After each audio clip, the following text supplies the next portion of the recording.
예, 시간이 되었습니다. 우리 다 같이 찬송가 2장 펴시고 일어나셔서 찬송 부르심으로 11월 셋째 주 주일 오전 예배를 하나님 앞에 드리겠습니다.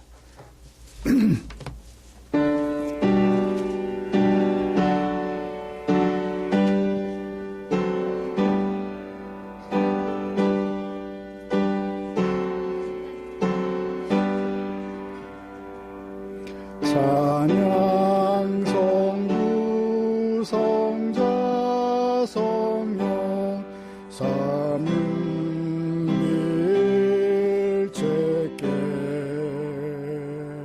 영원 무궁하기까지 영광을 돌리세. 영광을 돌리세.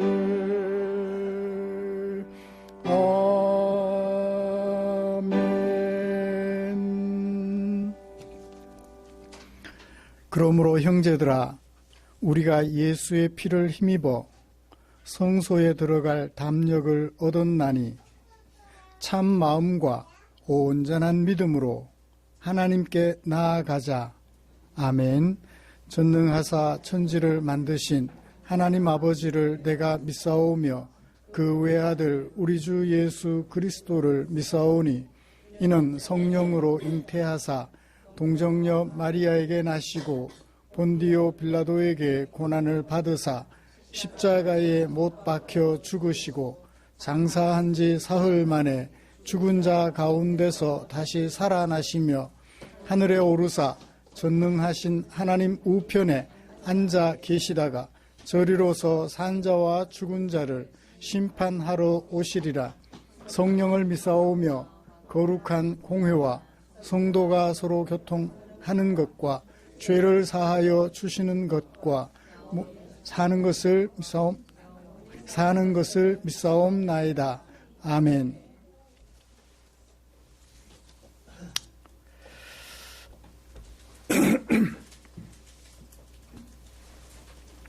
찬송가 71장입니다.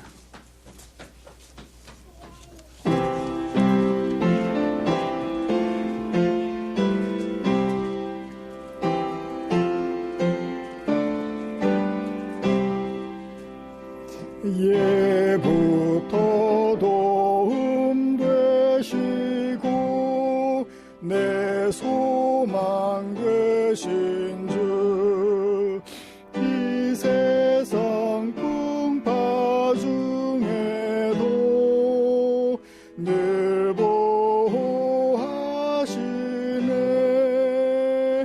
이 천지 만물 있기 전 주 먼저 계셨고 온 세상 만물 변해도 주 변함 없도다. 주 앞에 천년 만년이 한 말과 같으니 이 세상 모든 일들이 다 잠시뿐이라. 세월이 흘러가듯이 인생은 떠나네. 인생 100년 살아도 꿈결과 같도다. 예부터 도움 되시고 내 소망 되신 주, 일평생 지나갈 동안 늘 보호하소서.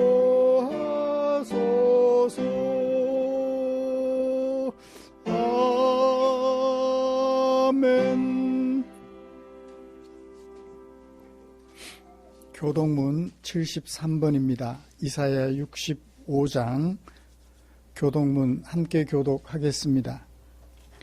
보라, 내가 새 하늘과 새 땅을 창조하나니 너희는 내가 창조하는 것으로 말미암아 보라, 내가 예루살렘을 즐거운 성으로 창조하며 그 백성을 기쁨으로 삼고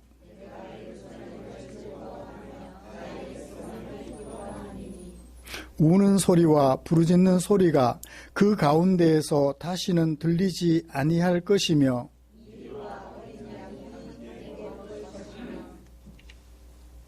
사자가 소처럼 짚을 먹을 것이며 뱀은 흙을 양식으로 삼을 것이니 나의 성산에서는 해함도 없겠고 상함도 없으리라.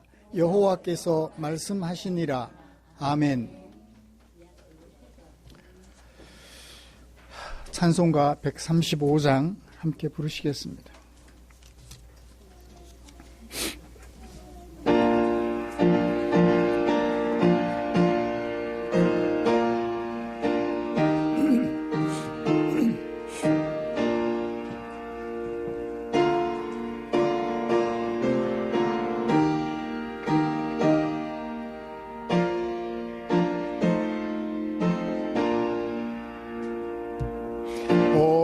어저께나 오늘이나 어느 때든지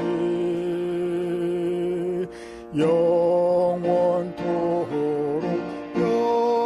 변함없는 거룩한 말씀 믿고 순종하는 이의 생명 되시며 한량없이 아름답고 기쁜 말일세. 어저께나 오늘이나 영원 무궁히 한결같은 주 예수께 찬양합시다.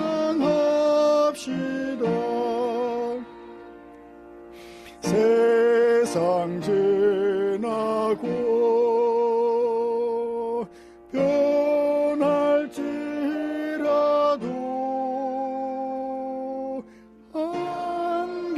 한결같은 주 예수 찬양합니다.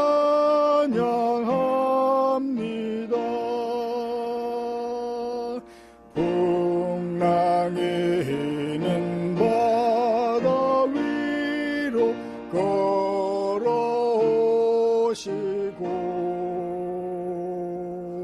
갈릴리의 험한 풍파 잔잔케 하고 겟세마네 동산에서 우리 위하여 눈물 짓고 기도하신 고난의 주님 어저께나 오늘이나 영원 무궁히 한결같은 예수께 찬양합니다.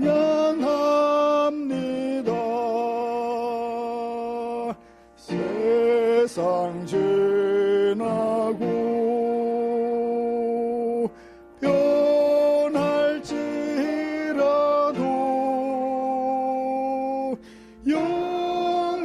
영원하신 주 예수 찬양합니다.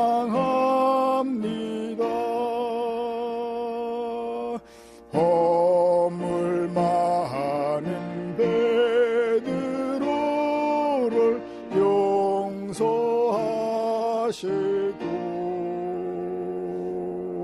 의심 많은 도마에게 확신 주시고 사랑하는 그의 제자 가슴에 안고 부드러운 사랑으로 품어주셨네.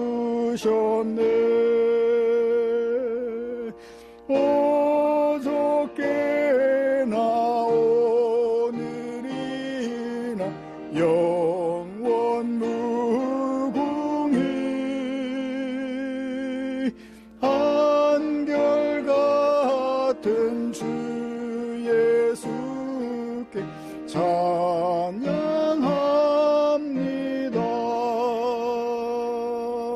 세상 지나고 변할지라도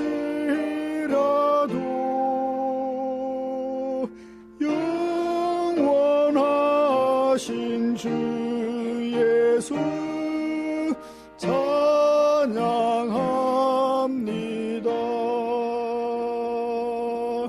엠마오로 행하시던 주님 오늘도 한결같이 우리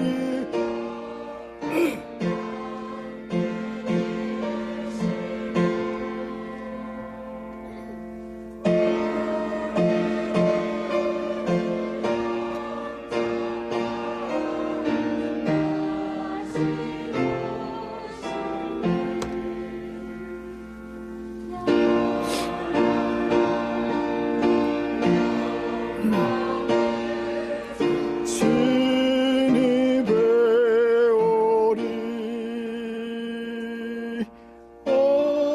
어저께나 오늘이나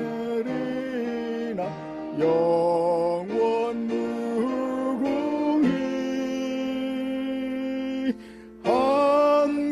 한결같은 주 예수 찬양합니다.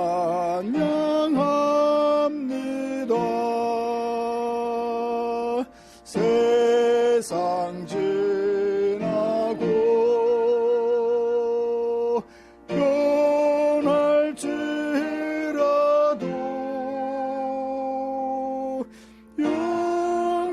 영원하신 주 예수 찬양합니다.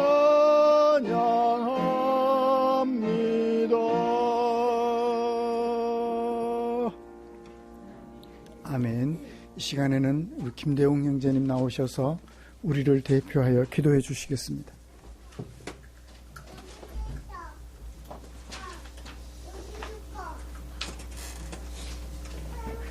기도드리시겠습니다. 사랑과 은혜가 많으신 하나님 아버지, 이번 한 주 동안도 각자의 삶 속에서 저희를 지켜주시고 오늘 이 자리에 모여 함께 예배드릴 수 있게 해주심에 감사드립니다. 아멘. 자비롭고 노하기를 더디하시는 하나님, 주님의 긍휼하심이 아니면 하루도 온전히 살아갈 수 없는 저희는 깨닫습니다. 부끄러운 죄악으로 가득한 제 모습을 회개하며 어제보다 오늘 조금이라도 더 주님 마음에 합한 자로 살아갈 수 있는 은혜 베풀어 주시기를 바라고 원합니다. 아멘. 주님이 사랑하시는 이 나라를 위해 기도합니다.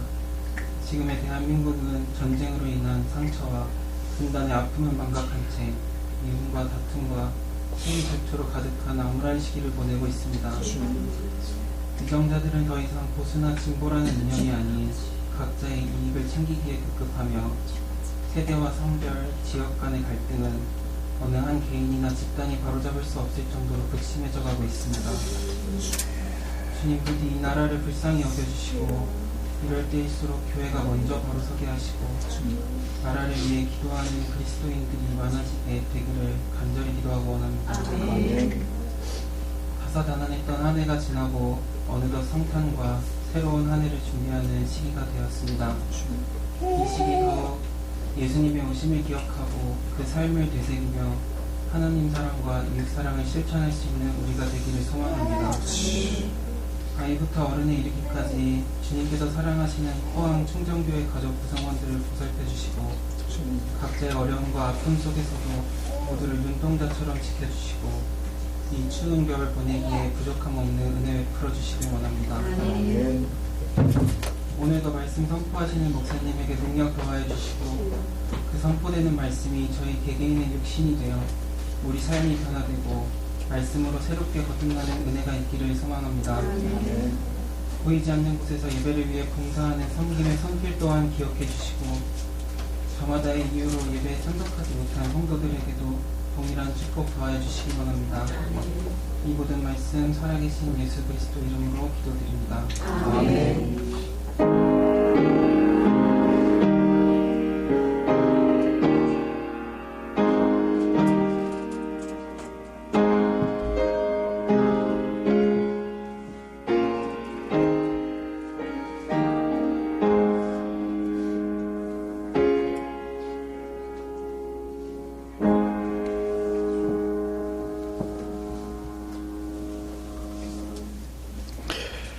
오늘 함께 묵상할 하나님의 말씀은 예레미야 애가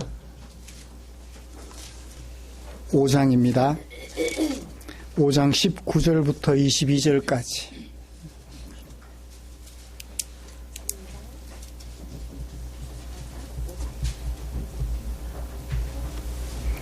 (5장 19절부터) 마지막 22절까지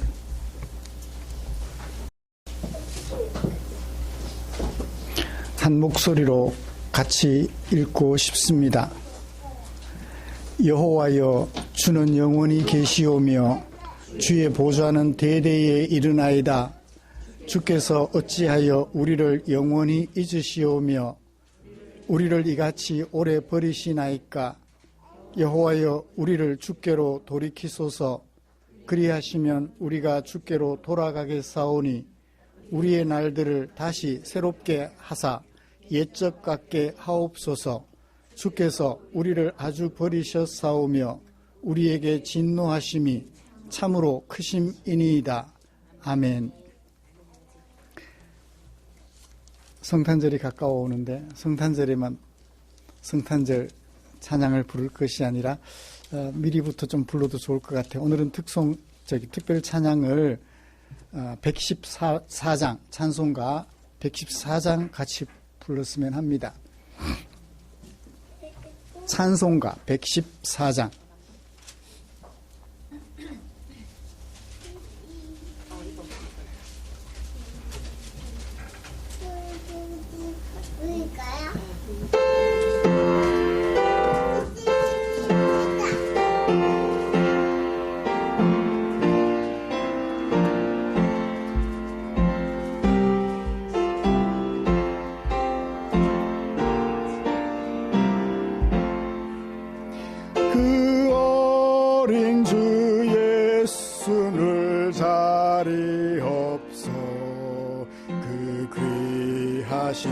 몸이 구유에 있네. 저 하늘의 별들 반짝이는데 그 어린 주 예수 꼴 위에 자네. 저 육축 소리에 아기 잠깨나 그 순하신 예수 오시지 않네. 저 근심 예수를 나 사랑하니 새날이 밝도록 함께 하소서.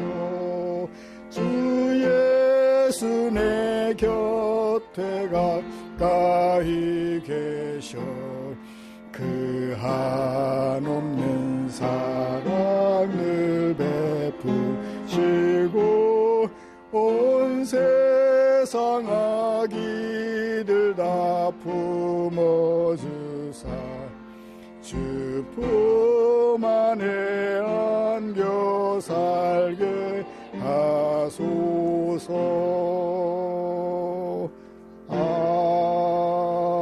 아멘.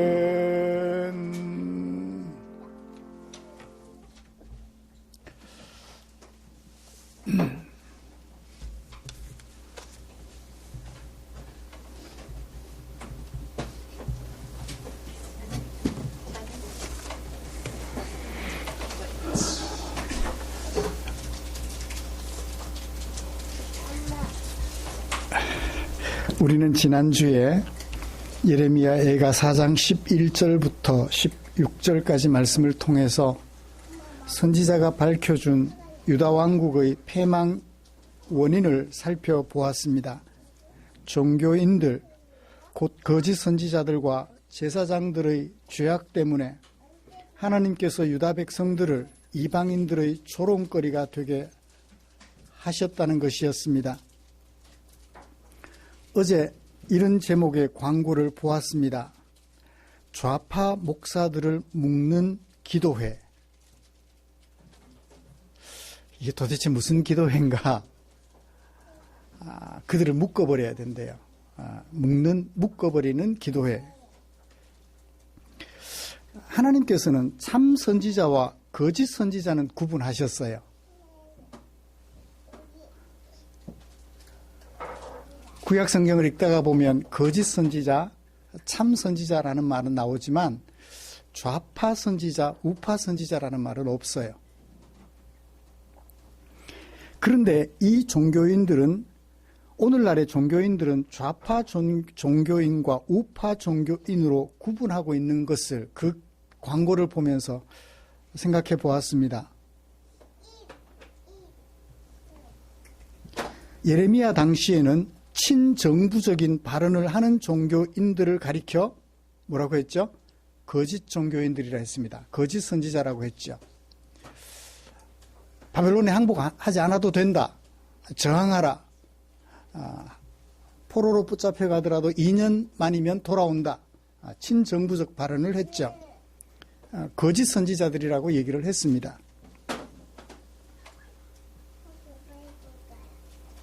그러나 예레미야와 우리야는 정부의 정책을 거부하고 하나님의 신탁을 따라 전하였죠.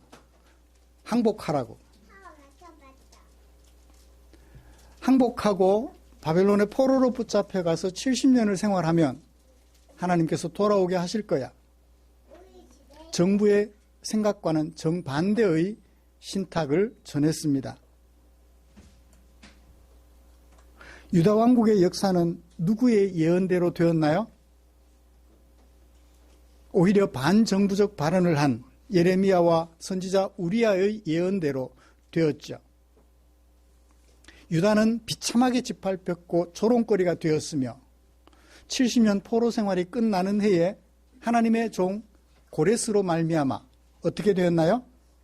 포로에서 귀환하게 되었죠.